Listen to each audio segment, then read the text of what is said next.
அன்பு உள்ளங்கள் அனைவருக்கும் வணக்கம். இதோ ஓர் இதயம் கதையின் இறுதி பகுதி. காலை வந்த பத்திரிகையை புரட்டினால் எத்தனையோ செய்திகள். கடன் தொல்லை தாளாது கணவனும் மனைவியும் மூட்டைப்பூச்சி மருந்தை சாப்பிட்டு தற்கொலை. பேருந்தின் படி மீது நின்று பயணம் செய்த மாணவன் தவறி கீழே விழுந்து மரணம்.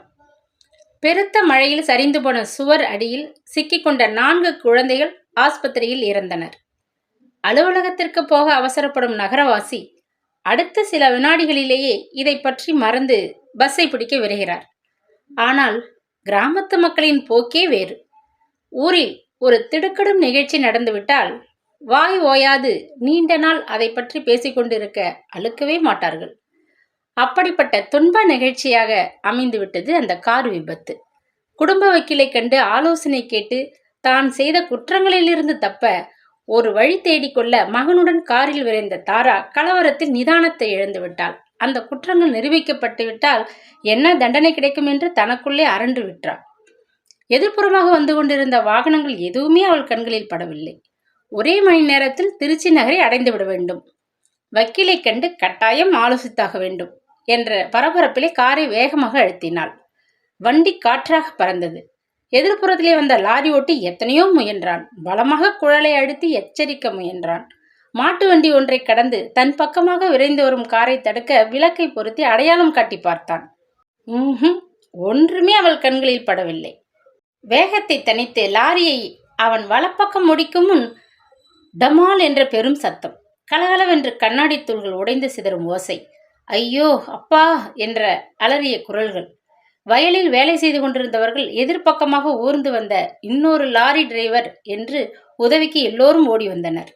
குற்றுயிராக கிடந்த தாராவையும் சுந்தரத்தையும் வண்டியின் நசுக்கல்களிலிருந்து மெல்ல எடுப்பதே பாடாக இருந்தது. திருச்சி நகருக்கு சில கிலோமீட்டரே இருந்தது. காயம்பட்ட இருவரையும் காலியாக இருந்த லாரியின் பின்பகுதியில் ஏற்றி மருத்துவமனைக்கு விரையும் முன் இருவரும் இறந்து போயினர். சதானந்தம் எழுந்து நடக்க முடியாது இருந்தார். நடக்க முடிந்ததே என்ற மகிழ்ச்சியை முழுமையாக அனுபவிக்கும் முன் சதானந்தத்தின் வாழ்வில் இப்படி ஒரு பெரும் துயர நிகழ்ச்சி. அதிர்ந்து போய்விட்டார். கோர்ட்டார் நீதி வழங்கும் முன் ஆண்டவனே என் மனைவியை தண்டித்து விட்டார் என்று நண்பர் சேக்தாவத்தின் கரங்களை பற்றி கொண்டு அழுதார் சதானந்தம். சாவு என்பது இயற்கையாக எல்லோருக்குமே ஏற்படும் ஒரு முடிவு. அதை தண்டனை என்று சொல்லாதீங்க. இப்போ ஏற்பட்டது தவிர்க்க முடியாத ஒரு விபத்து என்று நண்பருக்கு அவர் ஆறுதல் பல சொன்னார். சுப காரியங்களை வேணும்னாலும் ஒதுக்கிவிடலாம். மனைவி மகன் இருவரையும் பறிகொடுத்த துக்கத்திலே மூழ்கி இருக்கும் சதானந்தத்தின் வீட்டிற்கு துக்க காரியங்களில் கலந்து கொள்ளாது ஒதுங்கி இருப்பது தவறு என்று மகனிடம் பன்முறை பேசி ஒப்புக்கொள்ளச் செய்தாள் பொன்மணி. ஊரே திரண்டு அங்கு கூடியிருந்த சமயம் சதானந்தம் தன் முதல் மனைவியை கண்டதும் உணர்ச்சி வசத்திலே ஆடிப்போய்விட்டார். சூழ்நிலையை ஒரு கணம் மறந்து போனார். பொன்மணி, பவலாம்பியை பலி வாங்கி கொண்டுட்டா. உனக்கு செய்த கொடுமைக்கு இப்போ நான் சரியான தண்டனை அனுபவிக்கிறேன் என்று பச்சை பிள்ளையைப் போல் ஓ என்று அழுது கொண்டு எழுந்த அருகில் வந்தார். பொன்மணி அவர் பக்கத்திலேயே வந்து நெருக்கமாக நின்று கொண்டாள். அப்படி சொல்லாதீங்க, என் பாவம், அதை நான் அனுபவித்தேன். மனதை தளர விடாதீங்க என்று ஆறுதல் கூறினாள். துயரம் தாழ முடியாது குலுங்க குலுங்க அழுத கணவனது தோளை பற்றி கொண்டு அவளும் கூட கண்ணீர் வடித்ததைக் கண்டு அங்கு கூடியிருந்த அனைவரும் மனம் கரைந்து போயினர். ஊர் பெரியவர்களின் வேண்டுகோளையும் சேக்தாவூத்தின் வற்புறுத்தலையும் கார்த்திகையினால் ஒதுக்கிவிட முடியவில்லை. தன் அன்னையின் அவமானத்திற்கு காரணமாக இருந்தவள்தான் தாரா. ஆனாலும் அவனுக்கு சிற்றன்னை. இறந்து போனவளிடம் இனி பகை என்ன?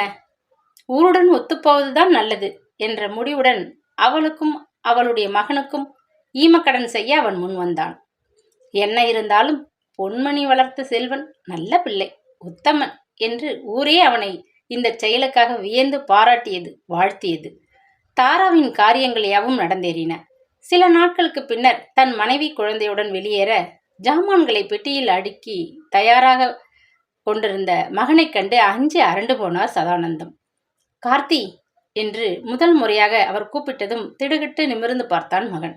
பேரனை இப்படி கூட அம்மா. கையை நீட்டி மோகனாவிடம் இருந்த குழந்தையை வாங்கி தன் மார்போடு அணைத்து கொண்டார். கார்த்தி, என்னென்னவோ நடந்து போச்சு.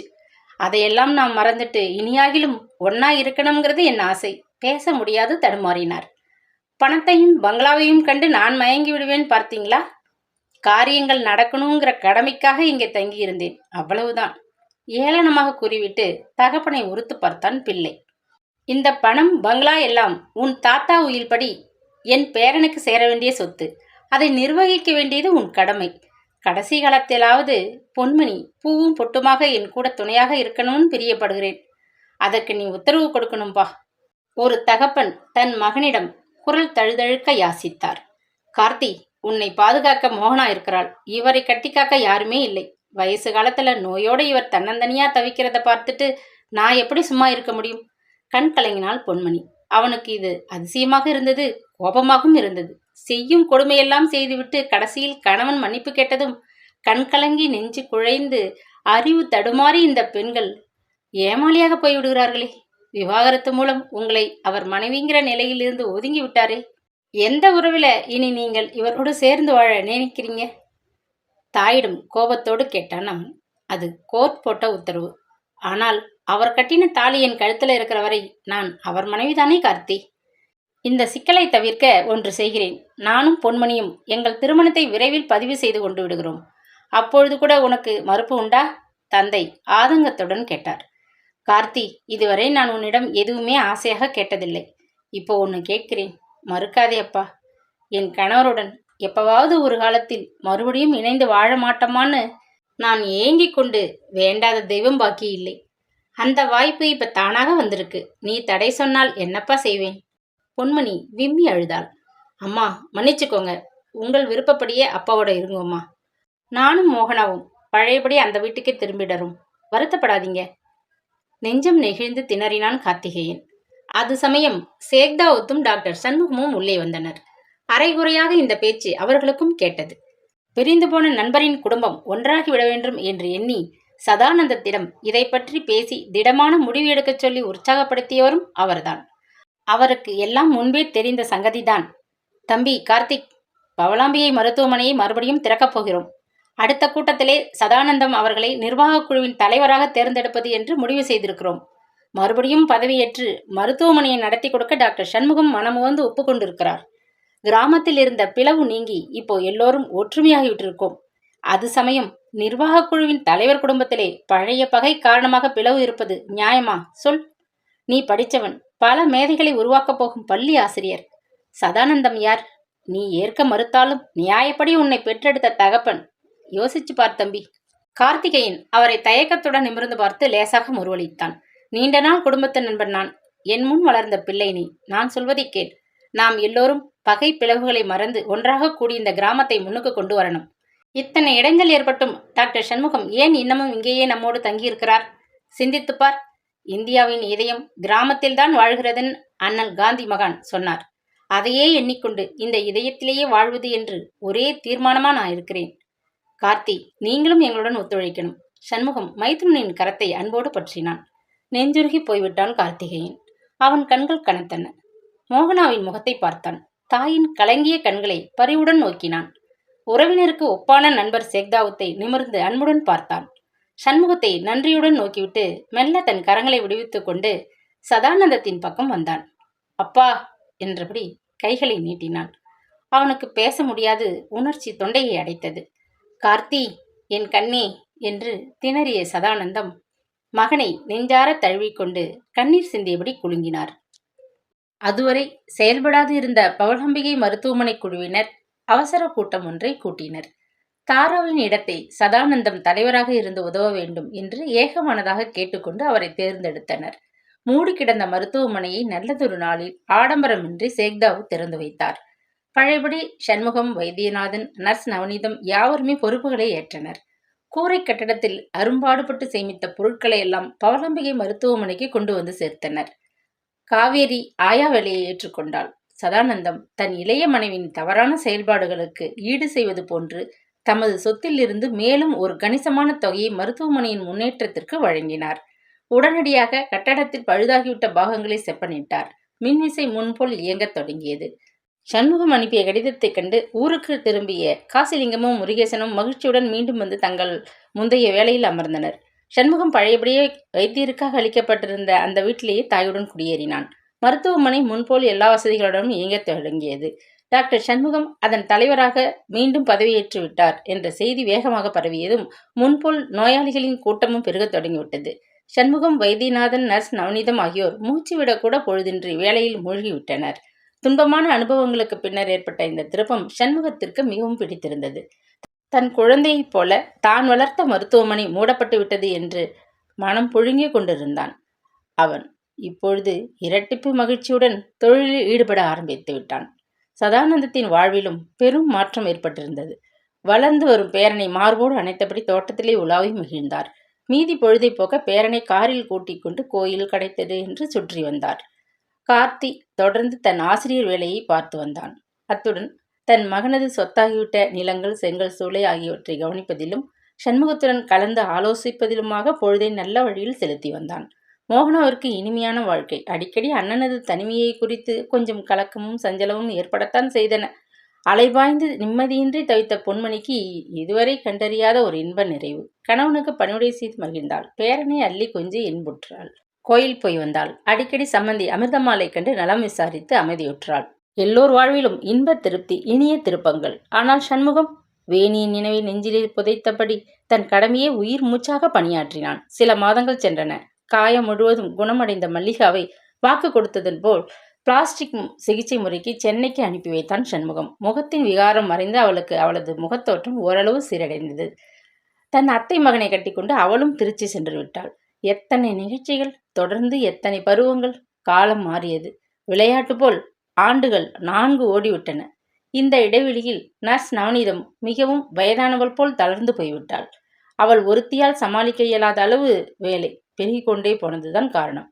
உதவிக்கு இன்னும் ஒரு நர்ஸ் அமர்த்த வேண்டும் என்று நிர்வாக குழு தீர்மானித்துக் கொண்டிருந்த பொழுது ஒரு நாள் மாலை சண்முகம் அவசரமாக ஏவியதை செய்து முடிக்க மருந்து நீர் நிரப்பிய பீங்கான் கிண்ணத்துடன் விரைந்த நர்ஸ் நவநீதம் கால் இடறி படிக்கட்டில் உருண்டு விழுந்து விட்டாள். இடுப்பில் பலத்த அடி. கால் எலும்பு முறிவுடன் கட்டு போடப்பட்டு நோயாளிகளில் அவளும் ஒருத்தியாக கட்டிலில் கிடத்தப்பட்டாள். அன்று அவசரமான அறுவை சிகிச்சை செய்ய வேண்டிய கேஸ் இருந்தது.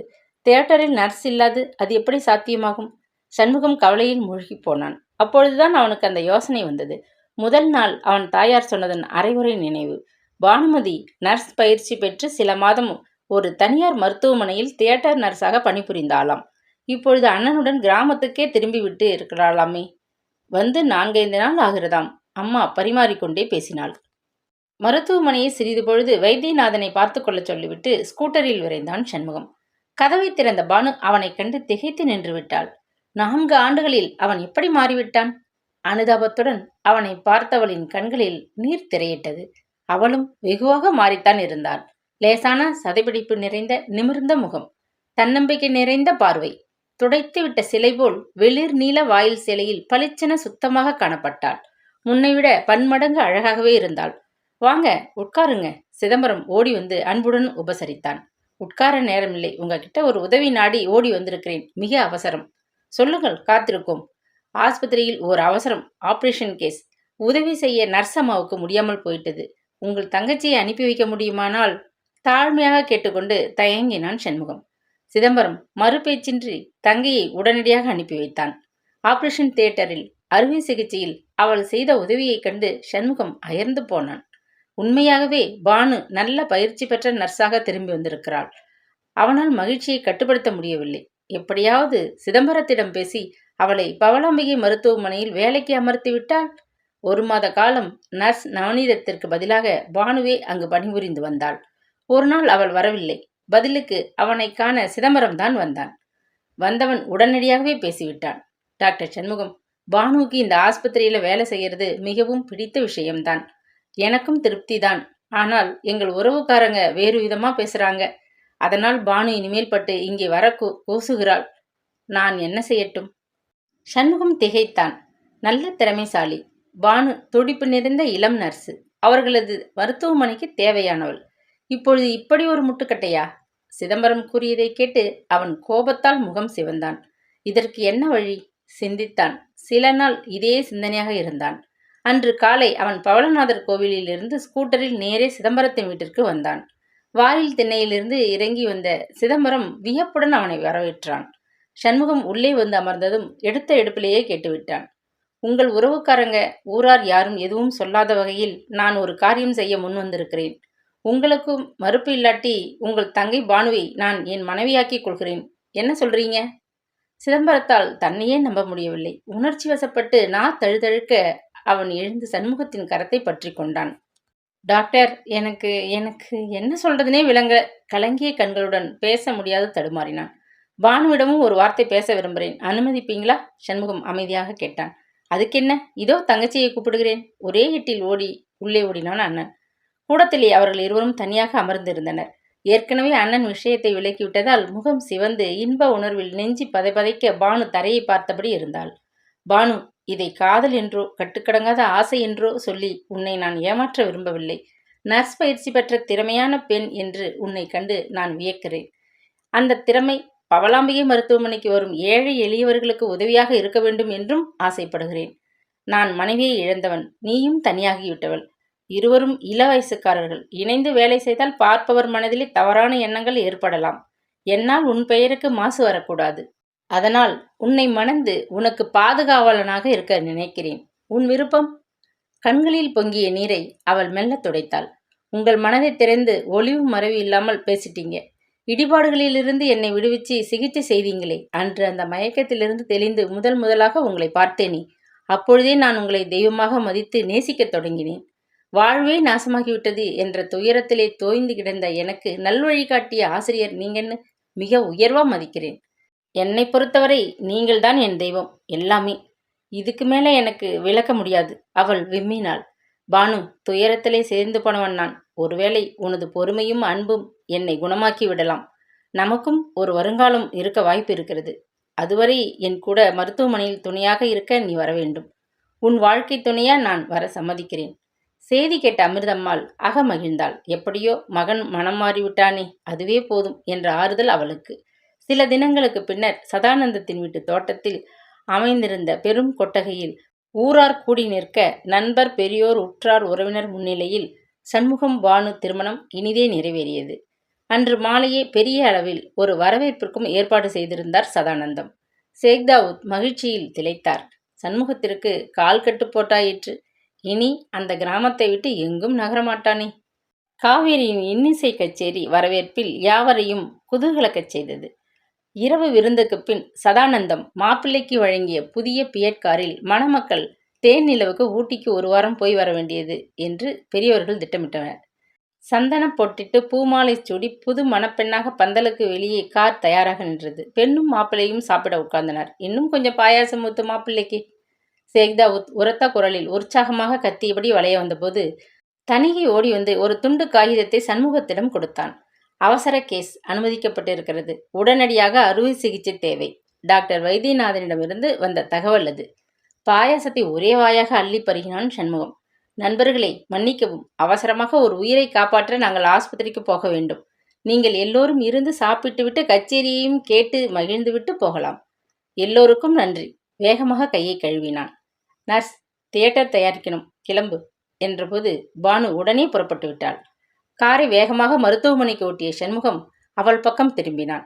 பானு, நீ என் தொழிலுக்கு எத்தனை பெரிய துணை தெரியுமா? உணர்ச்சி பொங்க கேட்டான். நீங்கள் என் வாழ்க்கைக்கே எத்தனை பெரும் துணையாக அமைஞ்சிருக்கீங்க. காலம் முழுவதும் உங்கள் தொழிலுக்கு உற்ற துணையாக இருந்து உதவ நான் கடமைப்பட்டிருக்கிறேன். ஒரு வழியில் ரொம்ப பெருமைப்படுகிறேன். நான் கொடுத்து வச்சவள். நெஞ்சம் நெகிழ்ந்து போனான் சண்முகம். இடக்கையால் அவள் தோளை தொட்டு அழுத்தினான். அவள் தன் முகத்தை செல்லமாக அவன் தோள் மீது பதித்து கொண்டாள். கார் வேகமாக மருத்துவமனைக்கு விரைந்தது. கதையை கேட்டு ரசித்த அனைத்து உள்ளங்களுக்கும்